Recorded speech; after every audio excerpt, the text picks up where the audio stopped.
Have you ever stopped to think about how hospitals actually guarantee that the nurse treating you is qualified? I mean, legally permitted to be there? Well, today we are diving straight into this absolutely crucial explainer on how to securely and accurately verify nursing credentials in North Carolina. Whether you're a healthcare employer, a credentialing officer, or maybe a nurse moving across state lines, mastering this process is literally your frontline defense for patient safety and legal compliance. To really grasp the massive scale of what we're dealing with, just take a look at this number. Over 169,000. That is the number of active registered nurses in North Carolina alone. And hey, that's just RNs. Once you factor in licensed practical nurses, nurse practitioners, and nurse aides, you're looking at one of the top 10 largest nursing workforces in the entire country. Managing and verifying all of those professionals? Yeah, it's a massive, high-stakes operation. And this quote right here perfectly highlights exactly why verification matters so much. It's a strict statutory requirement outlined right in the North Carolina Nursing Practice Act, designed exclusively to safeguard public health and patient safety. Because let's be real, failing to verify a license isn't just some minor administrative hiccup. It can lead to severe legal penalties for an organization, and far more importantly, it puts vulnerable patients at direct risk of receiving unsafe care from unqualified individuals. Okay, so here's our roadmap for today. 1, why verification matters. 2, the NCBON system. 3, the nurses database. 4, verifying nurse practitioners. 5, common challenges and FAQs. And finally, 6, status updates and conclusion. We've got a lot of ground to cover, so let's jump right in. Section 1, why verification matters, the stakes of compliance. Let's start by understanding exactly who the North Carolina Board of Nursing, or NCBON, regulates. Check out the sheer variety of credentials here. We've got everything from RNs to nurse aides twos, and every single one of these roles requires mandatory primary source verification before hiring. You literally cannot just take someone's word for it. Every role on this list demands rigorous electronic confirmation to guarantee absolute administrative validity. Moving on to Section 2, the NCBON system, your step-by-step guide. This is where the rubber really meets the road for day-to-day credentialing. Now, here is a super crucial point you need to remember. North Carolina no longer issues physical, wallet-sized paper cards. No way. If someone hands you a paper nursing license, it is not official proof of their current standing. As an employer or compliance officer, you are legally required to verify those credentials electronically through the state's real-time database, and then you have to save or print the digital PDF confirmations for your business records as proof of compliance. So how do you actually do it? Well, to use the free NCBON portal, you just head to their website and follow these 3 simple steps. First, select the precise license type from their extensive drop-down menu. Second, enter the unique numeric ID, which honestly is the fastest and most accurate way, or you can search by the nurse's name and city. Finally, just click Display Information. This pulls up their real-time profile. And this profile doesn't just tell you if the license is active, it also flags any public disciplinary actions like suspensions or consent orders right there on the screen. But wait, what happens when a nurse moves across state lines? That brings us to Section 3, the nurses database, navigating multi-state licenses. Since North Carolina is part of the Enhanced Nurse Licensure Compact, you actually have to use a bifurcated strategy. Basically, you use the NCBON portal for in-state licenses, meaning nurses whose primary residence is right there in North Carolina.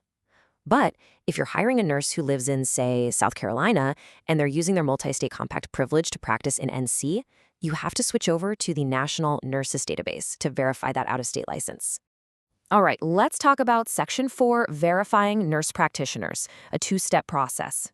Advanced practice registered nurses have a very unique regulatory quirk in North Carolina that trips up a ton of credentialing officers.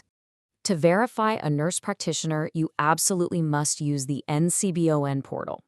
Even though NPs work under a collaborative physician, the North Carolina Medical Board does not process NP verifications. Seriously, if you send a request to them, they'll just toss it. Instead, you have to confirm both the nurse's base RN license and their specific approval to practice status through the nursing board.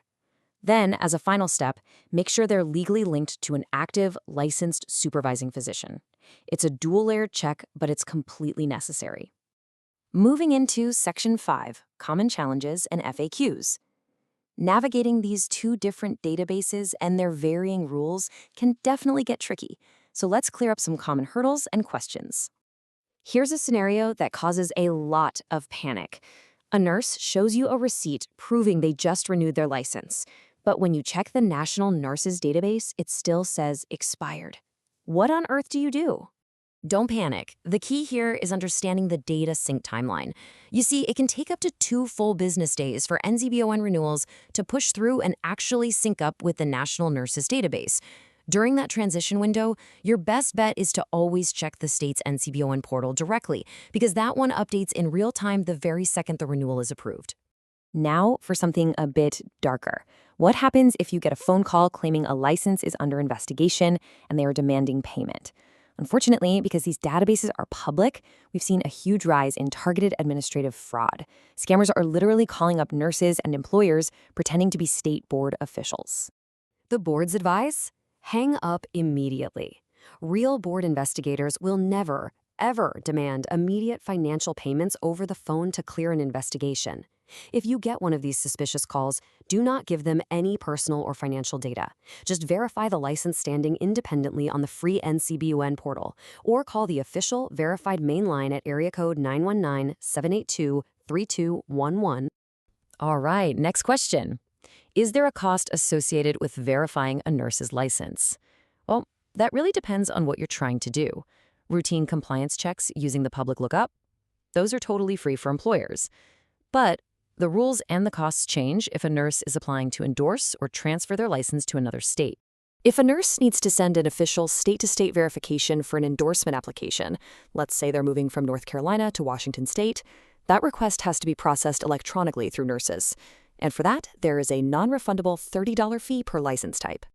And this brings us to a massive pitfall for traveling or relocating nurses, the timing trap. Nurses' verifications expire exactly 90 days from the date you request them. So if you pay that $30 and request the verification too early, like before your destination state is even ready to evaluate your application, it's going to expire. You'll be forced to redo the whole process and pay the fee all over again. So remember, timing is absolutely everything here. Finally, we arrive at Section 6, Status, Updates, and Conclusion. Let's look at how to optimize and automate this entire process for the future. Because, let's face it, manually checking databases every single month for hundreds of nurses is tedious and leaves way too much room for human error. So instead of those mind-numbing manual checks, employers can actually upload their entire nursing roster to the free Nurses e-Notify system. It's a real game changer.